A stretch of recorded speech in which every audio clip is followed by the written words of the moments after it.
você que me ouve e agora me vê através do canal do YouTube com o programa Nhengatu, o canal da arte, da cultura, sentimento e tradição. E hoje nós estamos aqui recebendo o orientando Júlio Borba. Você se lembra aí do professor Edwin que esteve aqui? Pois é, orientando dele. Por aí você já vê, né? E algo interessante, ele é nosso. Sul-mato-grossense, que está lá na Universidade Federal do Paraná, no campus de Curitiba, fazendo o doutorado dele. Júlio Borba. Eixa, pá! Olha só, velho. Você viu? O homem já até Guarani ele já tá falando aí com a gente, hein?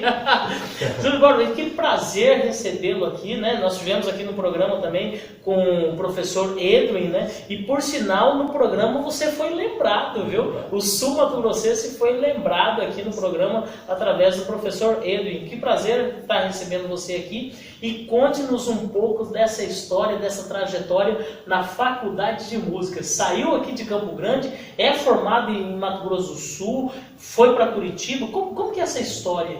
Bom, primeiramente, o prazer é todo meu estar aqui. Obrigado pela oportunidade de estar falando um pouquinho sobre o meu trabalho.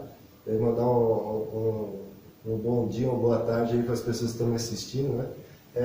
Eu comecei o estudo da música aqui em Campo Grande, e a partir do Musicalizando, que foi um projeto do governo que dá a oportunidade da gente estudar música clássica e aprender a ler partitura, coisa assim, né?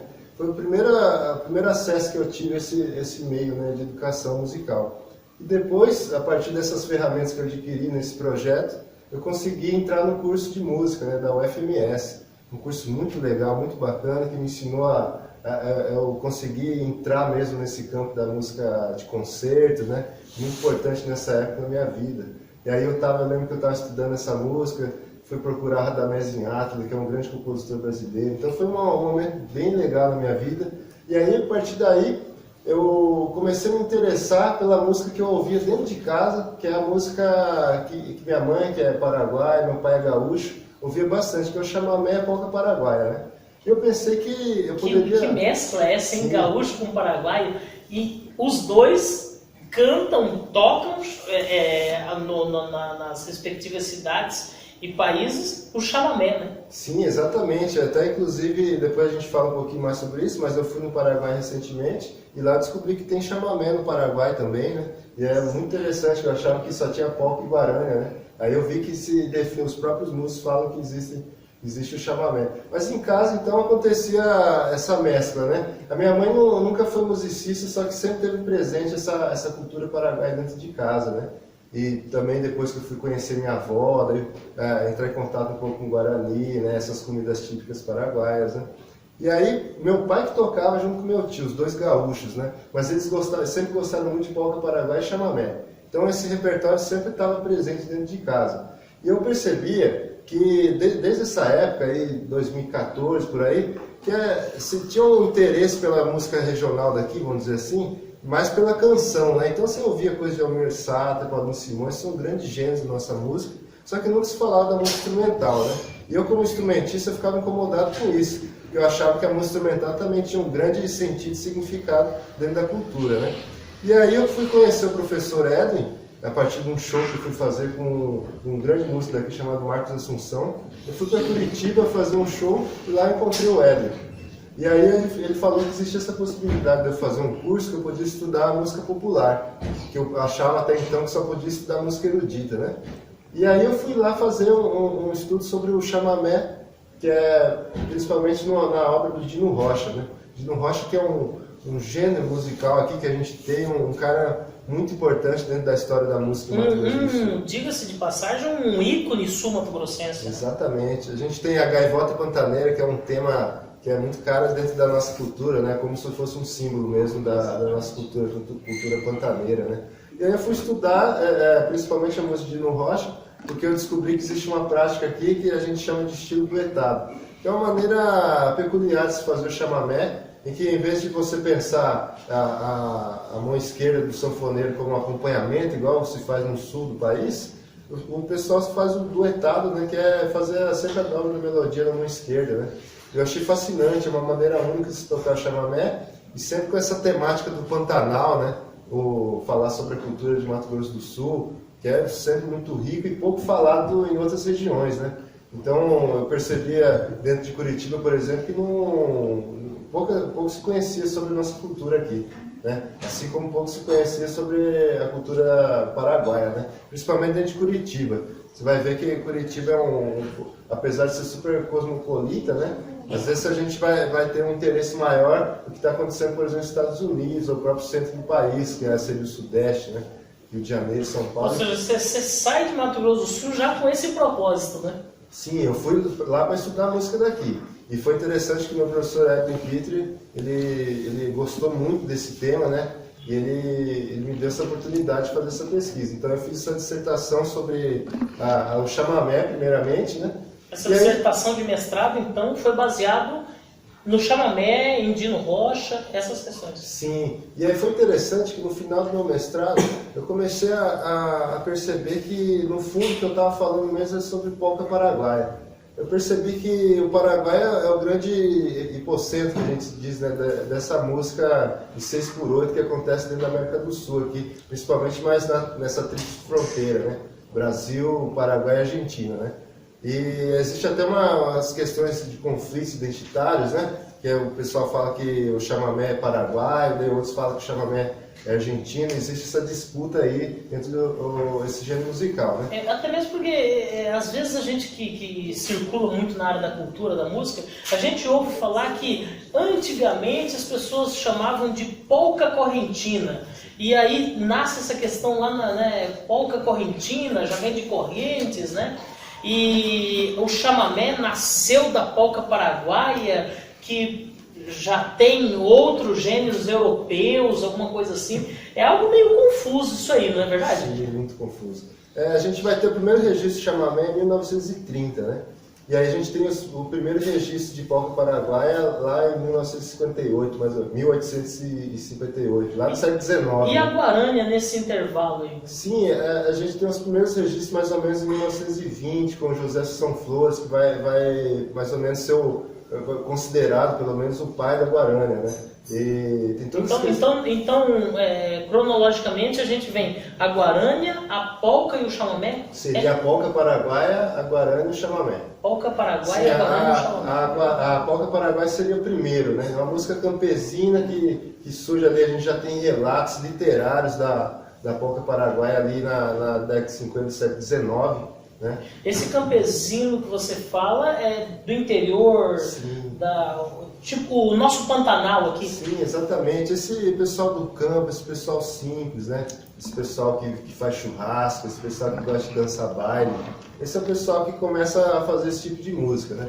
Aí eu no Paraguai descobri que a primeira compilação de polca paraguaia, quer dizer, o primeiro registro de partitura que tem um compilado de várias polcas paraguaias, foi na década de 80 do século XIX, né?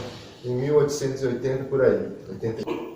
E aí eu encontrei no Ateneu Paraguaio, que é uma instituição de pesquisa que tem no Paraguai, um livro que está mostrando que a partir de 1880 por aí já tem a primeira compilação de polcas paraguaias. Então quer dizer que é uma coisa muito antiga e está sendo tratado dentro do meio dos intelectuais da música desde o século XIX, né? O pessoal já está escrevendo e se preocupando em manter essa tradição dentro do Paraguai, né?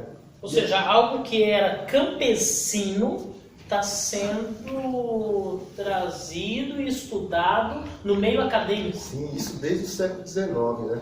E aí a gente tem várias discussões sobre o assunto. Hoje em dia, pelo que eu percebi no Paraguai, que eu fui para o Paraguai em Assunção e Pacaraí, né?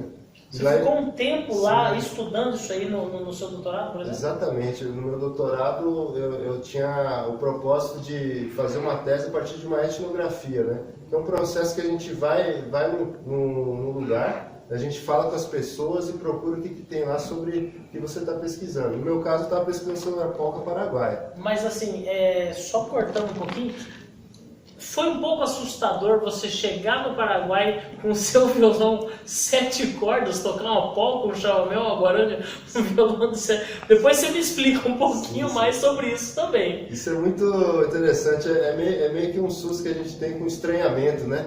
eu chego lá e tenho estranhamento com tudo, porque a cultura paraguaia, apesar de a gente ser muito parecido, os detalhes são muito diferentes, né?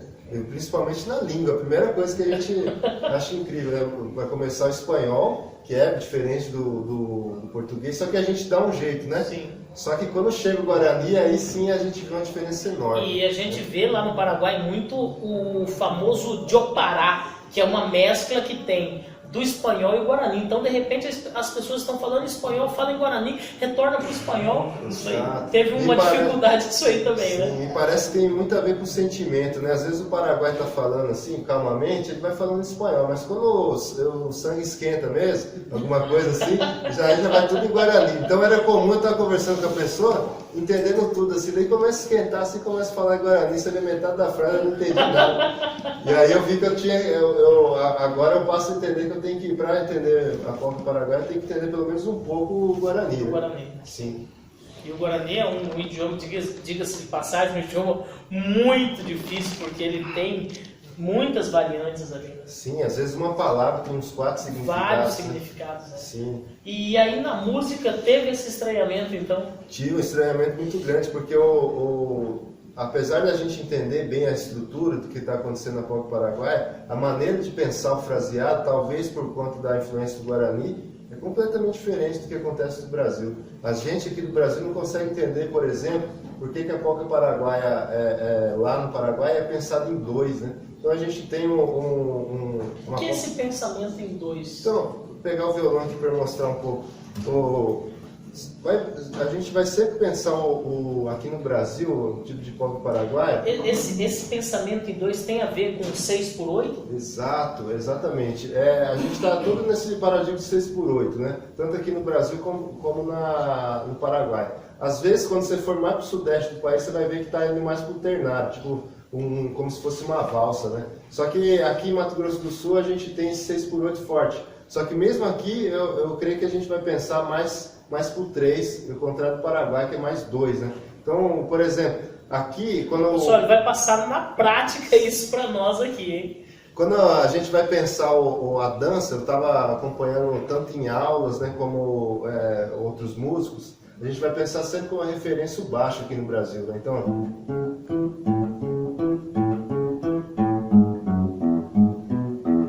Esse 3, né? 1, 2, 3, 1, 2, 3, 1, 2, 3, 1, 2, 3, 1, 2, 3, né? Aí no Paraguai você vai ter uma ênfase no 2.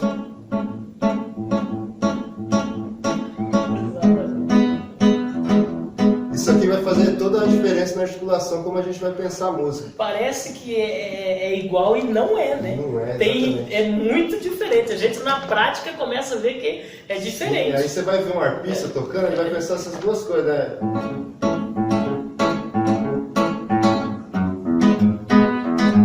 Vai ter duas coisas acontecendo claramente, né? Um 2, que é mais enfatizado no Paraguai, e um 3, né?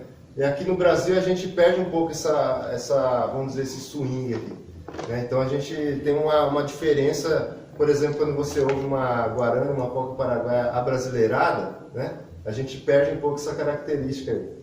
Você com esse violão 7 cordas vem fazendo essa fusão, né, digamos assim, de polca paraguaia abrasileirada, não sei como você pode dizer isso, sim. Uma polca paraguaia brasileira com um violão de 7 cordas, que é inovador isso? Como que pode ser explicado isso? Como eu falei, eu tive uma formação no violão clássico, né, e tive uma formação na música brasileira, né, que eu sempre achei muito importante entender a linguagem do nosso país aqui. Só que depois, quando eu fui ver minha ancestralidade, como eu percebi que minha mãe era paraguaia, eu não entendia nada do que estava acontecendo, né, dentro do Paraguai, né? Eu tinha que estudar isso, né? Eu fui atrás. Aí eu acabei incorporando um pouco no meu trabalho a polca paraguaia e o chamamé também, né? Que eu acredito que seja tudo parte desse mesmo contexto da paraguaidade, né? E aí, por causa disso, quando eu começo a compor, eu componho já com essa inspiração, tanto na música brasileira, principalmente o chorinho e a bossa nova, e a influência da polca paraguaia e chamamé. O violão 7 cordas é algo bem brasileiro, né? Exatamente. É bem brasileiro. Sim. O chorinho nem se fala, né? É bem brasileiro. Sim, a gente tem uma história interessante do violão de 7 cordas, que dizem que a ancestralidade desse violão seria na Rússia, né? Parece que são os russos que trouxeram o violão de 7 cordas no comecinho do século XX. Só que o Brasil tomou para si esse instrumento, né? Então hoje em dia a gente pode dizer que é um instrumento brasileiro, porque ele se construiu todo a partir da base do repertório brasileiro e a partir da linguagem do choro, principalmente do samba, né? Então a gente tem uma linguagem própria do violão de 7 cordas, que tá bem dentro desse contexto da música brasileira, principalmente a música instrumental, que é o choro, né? Então, quando a gente pensa em violão de 7 cordas, dificilmente a gente não vai pensar o choro. Né? O choro, o choro é a chave ali para E aí, de repente, você chega no Paraguai com um violão de 7 cordas, polca, chamamé, guaranha. Tem composição sua também. Né? Tem sim, posso mostrar aqui, por exemplo, o chamamé. É interessante o chamamé, que eu... tocando com várias pessoas aqui, aí o pessoal foi me falando como é que era o chamamé, e eu fui aprendendo a tocar o chamamé da maneira que supostamente é correta, né? E aí eu chego no Paraguai, mostrando para alguns estudiosos lá, eles falam, não, isso aí é polca, o chamamé é o contrário. Aí começa Porque inclusive tem até a batida, né? A gente vê que o chamamé, as pessoas usam os 3 dedos aqui na batida do chamamé, e aí na polca é um pouco mais rápido, né? A gente confunde um pouco daquele 6/8, é algo meio... Sim, interessante. Por exemplo, se a gente pensa um chamamé, geralmente é mais lento que a polca paraguaia, né? Então a gente vai pensar assim, ó, a base, ó.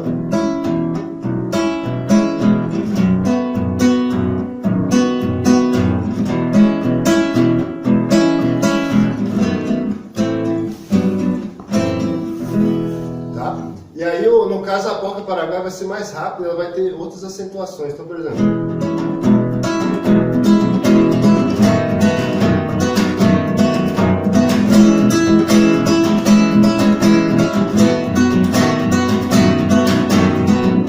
Vocês vão perceber a diferença que vai ter, principalmente na questão de acentuar o 3 e acentuar o 2, né? Então, quando estava explicando... A polca paraguaia vai ter sempre essa ênfase no 2. E aí o chamamé vai ter sempre um acento muito forte nesse baixo, no próprio violão. Então, 1, 2, 3, 1, 2, 3, que vai fazer toda a diferença na maneira de pensar cada gênero musical. Vou tocar agora então um chamamé que eu fiz, chamado entroncamento. Entroncamento, composição sua. Isso.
Professor Edwin, a gente tem que se segurar aqui para não soltar um sapucaí, viu? Mestre, mas doutorando Júlio Borba, que é nosso aqui, é de Mato Grosso do Sul, defendeu uma dissertação com um dos maiores ícones que nós tivemos aqui do chamamé, que é o Dino Rocha. Foi um prazer receber você aqui, saber que você, toda essa influência, né, da polca, da guarânia, do chamamé, a gente espera que você venha aqui em Campo Grande novamente, aí já o doutor possa vir aqui no Nhengatu, né? Vem aqui no Nhengatu. Vou estar esperando também novamente o professor Edson aqui. Eu conversei com o Júlio Borba, que é gente da melhor qualidade. Eu vou